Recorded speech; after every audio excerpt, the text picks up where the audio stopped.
in Chicago has issued a special marine warning for nearshore waters from Winthrop Harbor to Wilmette Harbor, open waters from Winthrop Harbor to Wilmette Harbor out to mid-lake, until 2:45 p.m. At 12:37 p.m., showers capable of producing waterspouts and an abrupt northwesterly wind shift were located along a line extending from Oak Creek to 8 nautical miles west of Racine to 12 nautical miles west of Kenosha to 13 nautical miles west of Pleasant Prairie to near McHenry, moving southeast at 30 knots. Hazard, waterspouts and wind gusts to 40 knots. Source, automated observations. Impact, waterspouts can create locally hazardous seas. Small craft could be damaged in briefly higher winds and suddenly higher waves.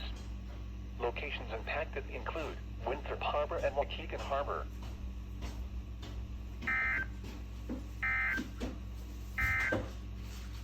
The National